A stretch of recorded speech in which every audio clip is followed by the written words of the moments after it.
Hello and welcome. Thank you for tuning in to this edition of Bringing the World to Prince George's County. I'm County Council Chairman Mel Franklin, your host. Together, we are taking big steps on purpose to transform Prince George's County into a destination for the world. My guest for this edition of Bringing the World to Prince George's County joins me to discuss domestic violence, what we're doing about it in Prince George's County. Bringing the World to Prince George's County comes your way in just a moment. We all share a common journey. We wanted to serve our country and protect the things we love. We were ready to face any mission and help those in need. But for some of us, coming home was more of a challenge than we expected. In the service, we had each other's backs. But as veterans, it can sometimes feel like we're all alone. At the Veterans Crisis Line, we understand what you're going through, and we can help. It's your call. Welcome to Bringing the World to Prince George's County, a production of the Prince George's County Council. The world is coming, and Prince George's County is ready. Whether it's National Harbor expansion, new businesses and communities, development around our transit stations, new federal and state tenants, a new regional medical center, new entertainment venues, or a true downtown, we are becoming an innovative leader in a 21st century economy. This is Bringing the World to Prince George's County with your host, Council Chairman Mel Franklin. Hi, and thank you for tuning in to this edition of Bringing the World to Prince George's County. This program is a production of the Prince George's County Council. I'm your host, Council Chairman Mel Franklin. Bringing the World to Prince George's County focuses on our economic development success and the great work we are doing together to move Prince George's County forward. The world is coming to our county, and we will be ready.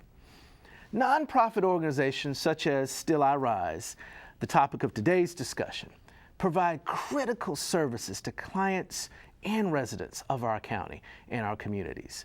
They also have a substantial impact on our local economy, providing jobs and contributing much in the same way as small businesses. My guest for this edition of Bringing the World to Prince George's County is Dr. Glenda F. Hodges, founder and CEO of Still I Rise, a community-based empowerment organization for survivors of domestic violence. And Still I Rise also offers comprehensive support and services and training.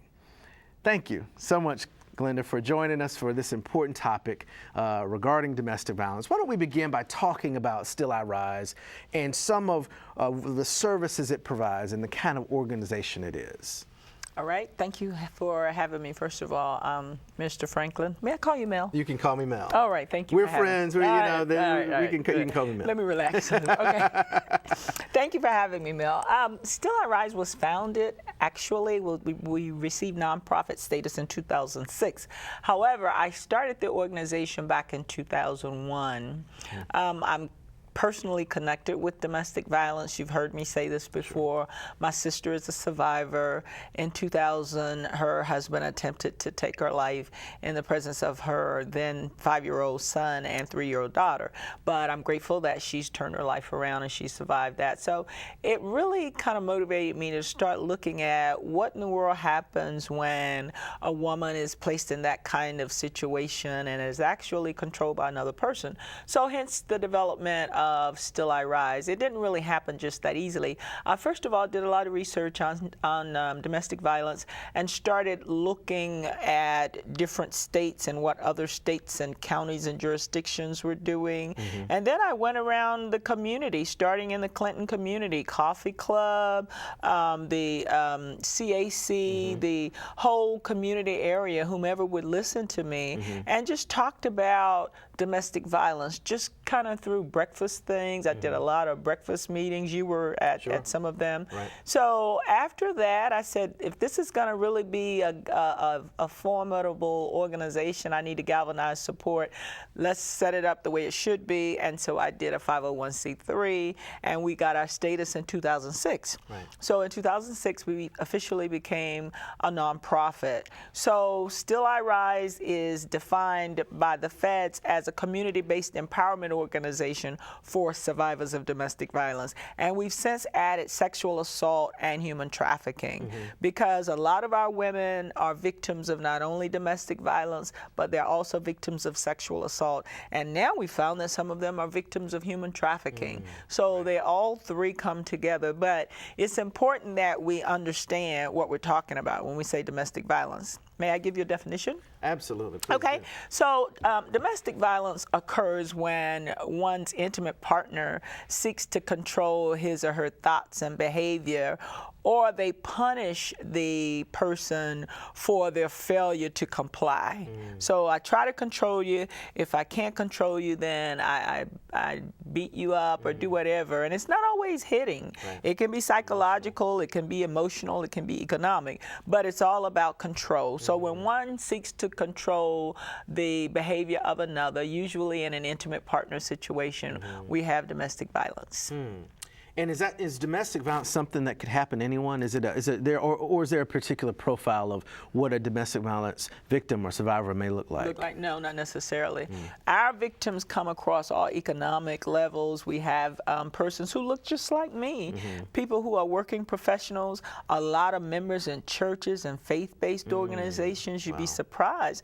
And a lot of the perpetrators are people who are in the faith-based organizations as well, like the trustees, the deacons, the stewards. Embarrassing to say, but it's true because we hear that kind of thing. And then when you listen to what some of the women are saying in the support groups, it's just hard to believe that we see these people in one aspect of their lives. When we go to church, we see them in one role, and then this sister that we know so well is leaving and going home with this whole different Dr. Jekyll, Mr. Hyde kind of personality, and she continues to suffer from repeated abuse. And one of the issues that surrounds it surrounds a survivor or victim of domestic violence and prevents them from getting help is sort of this silence that we see in a lot of our institutions in the community and in the community at large. Can you talk a little bit about what drives that silence? Well, I think it's the shame and it's the embarrassment. It's like Nelson Mandela said years ago about AIDS. He said the worst thing we could do is be silent. So the worst thing a victim of domestic violence, sexual assault, or human trafficking can do is be silent. So why are they silent? Because they would rather you not know those personal details. They would cover up, they try to cover up the abuse for as long as they can. They protect the abuser. They don't know exactly how to handle it. They make excuses for the scars and the bruises. I fell down the steps, or I lost my footing, and this just happened to me. I walked into a door. We hear all kinds of things.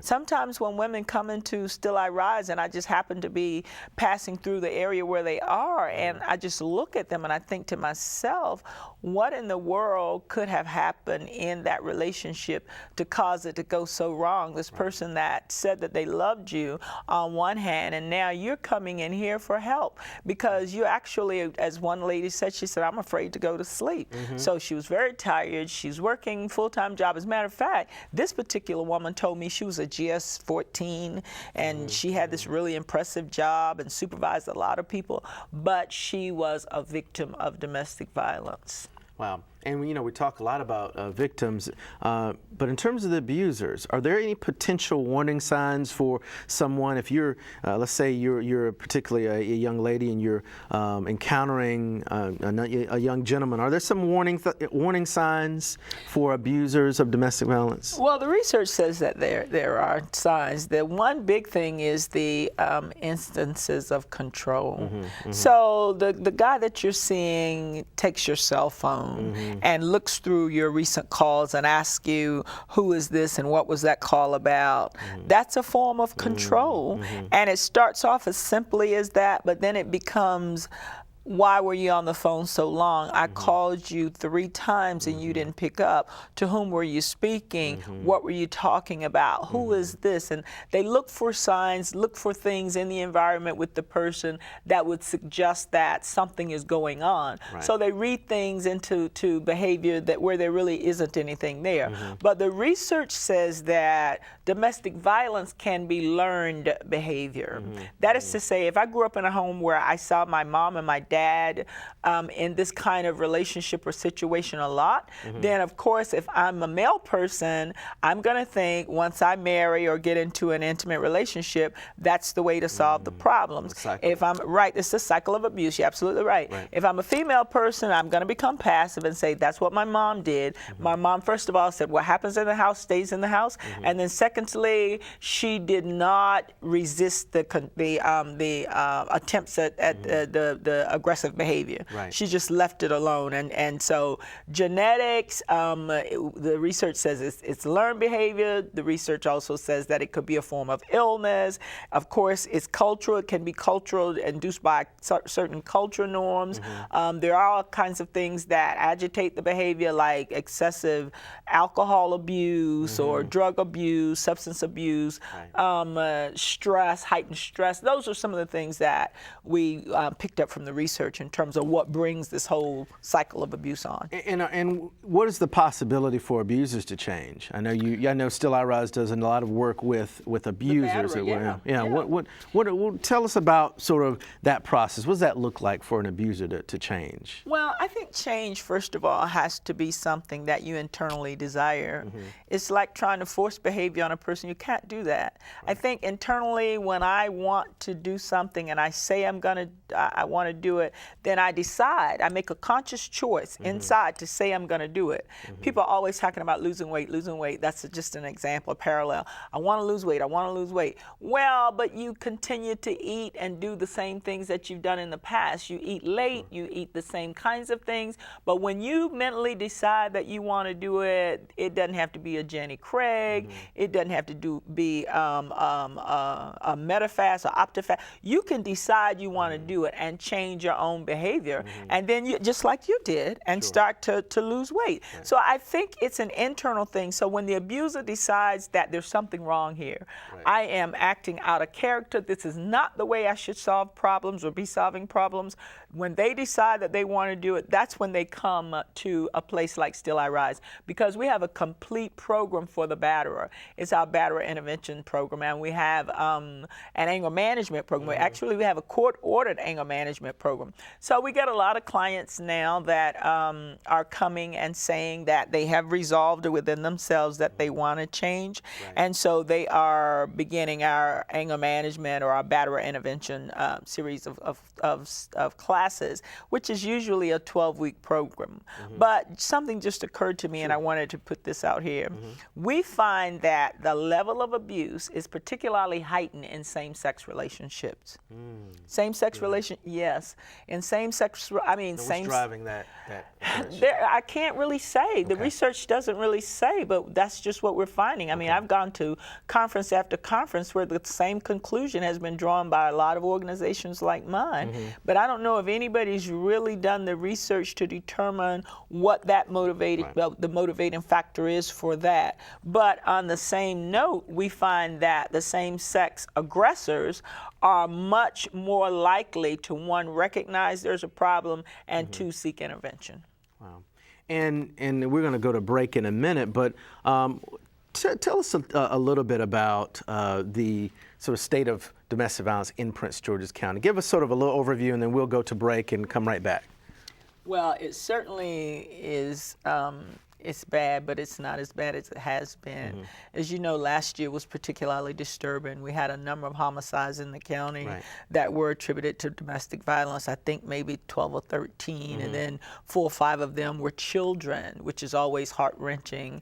But in Prince George's County, especially in District 9, I am happy to say that we are taking positive steps to mitigate and to eliminate this whole problem.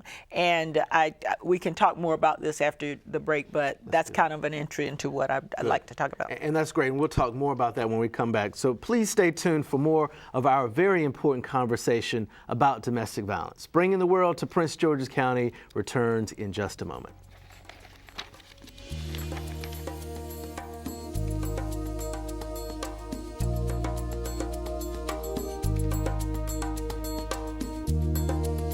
I thought I'd start the video by showing you the apartment building where the fire was. When things like this happen, I think you find a new perspective on life.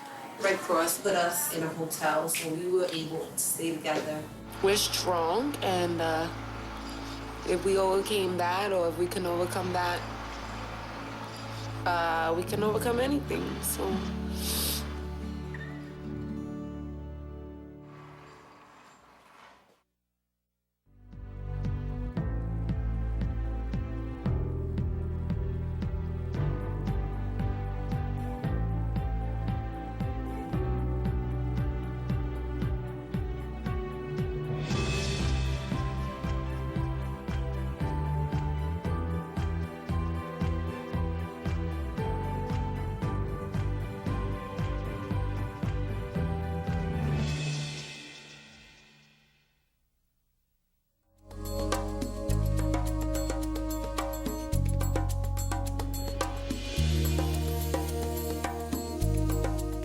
Welcome back to Bringing the World to Prince George's County, a production of the Prince George's County Council. I'm Council Chairman Mel Franklin, your host. We're continuing our discussion about domestic violence in Prince George's County with founder and CEO of Still I Rise Incorporated, Dr. Glenda Hodges. Thank you again for being my guest on today's show. Before the break, we were going to delve a little bit more into some of the challenges that we're confronting in the county, and specifically in the southern end of the county in District 9. Why don't you talk a little bit about sort of the state of the problem right now, particularly in your focus area in District 9, and I know you also focus on District 7 and District 8. Yeah, well, let me say that those numbers are readily in my mind because one of the grants that we have from Department of Justice Office of Violence Against Women requires a 6-month reporting. And so I just did December's report at the end of January. December's report covered from June to December, and it's due by the end of January. And I was pleased, based on the numbers that I presented, that since last year, when I made my report to DOJ, there had been a 14% decline in the reported cases in District 9. Okay. Now, my focus specifically was on District 9, although the numbers that I reported sometimes are including District 7 and 8 because I have to report where the client comes from once I see them. When they come in and they provide their information, we don't necessarily need to know a whole lot, but we do need to know where you live so that I can report to you guys, because you've been so generous in helping us get these women the kind of help that they need, and thank you for that. And the board thanks you. They're always talking about Council Chair Franklin. I was pleased that you were able to stop by when we had our board meeting recently. But the numbers are decreasing in District 9. I can say that generally.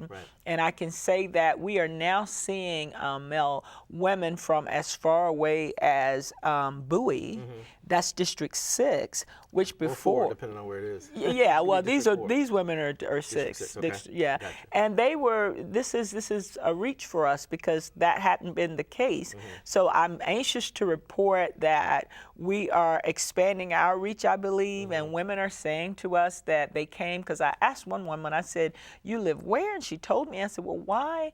Just want to know, why did you come all the way over to Still I Rise?" She said, "I have a friend who has a similar situation," and she was singing the praises of Still I Rise. And so remember, we don't just provide crisis intervention counseling. We also have a lot of other supportive services.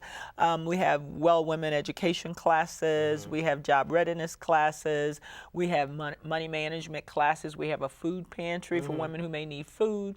We have housing and legal referrals. We also have an emergency housing intervention assistance program. So if a woman comes and they say to us that they need help like right away, they're out in the street or they don't want to go back home, they want to take the kids out of the environment, environment. Thanks to Department of Family Services and Ms. Teresa Grant's team, we do have a small grant that will allow us to take them out of the home and put them in a hotel for a few nights until they are stabilized. Yeah, so that housing thing is really important. But just to plug, I do want you to know that we are still at a major deficit in Southern County with housing. We still don't have anywhere to house these women. Some of them stay because they don't have anywhere to go. So I can put them in a hotel for 2 or 3 nights, but I can't give them 2 or 3 weeks, which is what they sometimes want, because they don't want to interrupt the flow for the children. They still have to continue to go to work. So to answer your question, you asked me what's the state in terms of District 9. Our numbers are decreasing. We are making a difference, and we're reaching now beyond District 7, 8, and 9,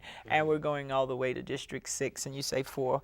But yeah, Bowie in this particular instance was where the woman reported that she was from. And just for our viewers' benefit, District 9 in large part is, Clinton, Brandywine, Akakeek. When you start talking about District 8, that's more Fort Washington, Oxon Hill, and then District 7 is more Suitland, Hillcrest Heights, and whatnot. And then, of course, District 6 is more where you're talking about the center of the county, and it grabs Mitchellville, Bowie, and District 4 is a lot of Bowie and Greenbelt as well. So a lot, your reach is expanding. It is. And a lot of that's just driven by the need and the great work you're doing is getting out there. Thank you. And we've built a very close partnership, not just my office, but also the full county, in really working with Still I Rise to try to expand the services for survivors of domestic violence. But you touched on an issue that's vital, and that is the one of why people stay. And one of those challenges is the lack of emergency and transitional, even more so, housing for survivors. Can you talk a little bit about why people stay in abusive situations? Well, they are telling that the clients say to us that the children is the real reason. The children are, I should say, the real reason why they continue to take the abuse from the perpetrator.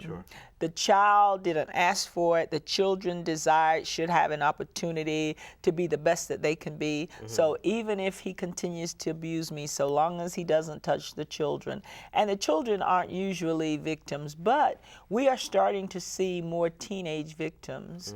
And this is from the whole, the school environment, a lot of the bullying, some of it as a result of what they call intimate partners, but we're seeing more teenagers. We're seeing more clients that are coming in our millennial period, what we call our millennials between 16 and 30. That's becoming a bigger population, and I reported that as well in my last report.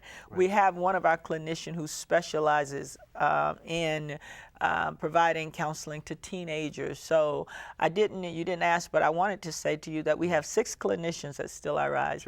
Now these are contractors. They are not employees of Still I Rise. These are contractors who have their own businesses, but they come to Still I Rise as we need them. So typically we have a person there every day. So there may be a Monday person and Tuesday and so forth and so on. And we're seeing as many, Mel, as 25, sometimes 20, 25 persons a day as it relates to crisis intervention counseling.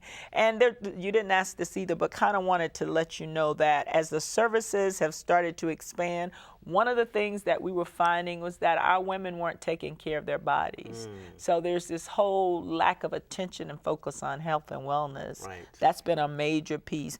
Just like they're dealing with being able to protect themselves and trying to stay intact, not being abused, they also are dealing with the failure to get their screenings and their preventive health and that kind of thing. And I'm glad you touched on that. And one of the things that's great about you, Dr. Hodges, is you're a person of action. So, we on the county council, we talk to a lot of folks who have ideas, endless numbers of ideas, but rarely have a plan to make any of them happen. And you're an exception. Thank you. You make these things happen, and you touched on this issue of women's wellness. But you haven't just talked about the issue of women's wellness. You've actually done something significant in Clinton about women's wellness. Why don't you tell our viewers about the great news that you've accomplished about women's wellness? Oh, I'm so excited to talk about this.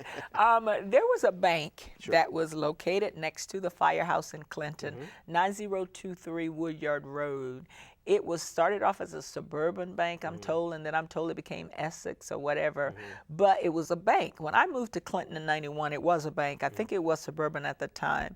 But I kept looking at that building, and I kept listening to my victims and survivors talk about not getting their regular exams. They didn't do their MAMs. They weren't getting their PAPs. They weren't doing screenings. And I said, why? Well, I don't have access to clinicians or to providers, medical providers. And I thought, well, something needs to be done about that because there's a dearth of services as it relates to the whole medical attention. So I started looking at that building, Mel, and I think I told you about it. And I looked at it and I looked at the potential because what I saw, the structure was a bank, but what I saw was an outpatient wellness center. I saw something much bigger. Right, that's right. Well, without a vision, people perish. So thank you, Pastor Washington. Absolutely. I saw this wellness center. Sure. So I then started to put the funding together to try to purchase the building, and I'm pleased to report that on April the 22nd, I purchased the building. I did buy the building. And then I talked to you about what I'd done, and I said that I'd like to transform this building, repurpose this building, and make it a women's wellness center. However, we need some renovation assistance. And I'm so happy that you caught hold of that same vision and talked to your colleagues, and you guys were so supportive and generous and gave us the funds that we needed to renovate the building. So we did do that, and on December the 6th, we had our ribbon cutting and dedication of what is now the new Women's Wellness Center, which is in Clinton, Maryland. Yes. Thank you. And I have yet to report that on January 19th. Well, Martin Luther King Day was January 18th or 19th? January 20th, because I think 19th was the Monday. Okay. We opened the doors for business for our first patient on January the 20th. And when we had the first patient, I think everybody in that corridor of Clinton knew we were screaming, yelling, and all of that. It was just crazy. But since we have been open, we've seen 56 patients. Wow. We accept all payers. Sure. We are working on credentialing with all of the major payers. That's been a process. We actually have at the Wellness Center 2 physicians, a primary care physician, and another physician whose specialty is obesity medicine. So, because we have a very active weight loss program. Sure. We do physicals for women and men in terms of the services at the center. We have 2 nurse practitioners, and then a third one. We're bringing on a third person. We have a medical assistant, we have director of operations. We have the whole staff of complement of persons in order to take care of the women when they come in. And just to be clear, this didn't exist. It did not. A year ago? A year ago. Didn't exist. This No. was, you had the vision to do this, Right. and you put the plan in place to make it happen. That's rare. It's very rare, and so you should be very, very proud of that. I want to congratulate you on a real asset to the community that you've created in Clinton, and really for the whole region. I mean, I think the Women's Wellness Center is an opportunity for folks who haven't had access to the kind of care they need to find a place that's in close proximity. So I want to thank you for doing that. Yeah. You know, you touched on women's wellness. How does that tell us a little bit about the connection between the women's wellness issue and the domestic violence issue? Well, the research again says that when women are focused on staying alive, when they are focused on making sure that they are able to continue breathing, surviving the violence, one of the first things that they do is neglect their bodies physically, their personal bodies. So they don't get their regular exams that we need to have as women. I asked this one woman when she'd last been screened for cervical cancer PAP test. She hadn't had a PAP exam in 6 years. And she was under 40. So, of course, that was kind of scary to me. And I should say that in a former life, not too long ago, I was a hospital COO. Right. So for 10 years, I ran a hospital. Right. So I know and I understand medical practices and medical administration. So I know what we need to make this thing work. One thing about having a vision, is good to have a vision, but it's better to have a vision that you know something about, that you can execute it when it comes together. Expertise is very important. So, yeah, understanding that, I started looking at our population of women, our client population, and I said, these are potential patients. And so that's kind of how we connected the whole thing. Thank you so much, Dr. Hodges. I want to thank you again for being my guest today. You are a true agent of change. Thank you. And you should be proud. Thank you for appearing on this edition of Bringing the World to Prince George's County. Thank you. Thank you for your selfless work to save lives and empower the victims and survivors, actually, of domestic violence in Prince George's County. All right. And I also want to mention, Still I Rise contributes jobs and to our local economy. Yes. You are doing big things on purpose. Thank you so much for helping move this county forward. That's our program for this edition of Bringing the World to Prince George's County. Thanks to our viewers for tuning in. This program is a production of the Prince George's County Council. I'm Chairman Mel Franklin, your host, and I'm working to bring the world to Prince George's County.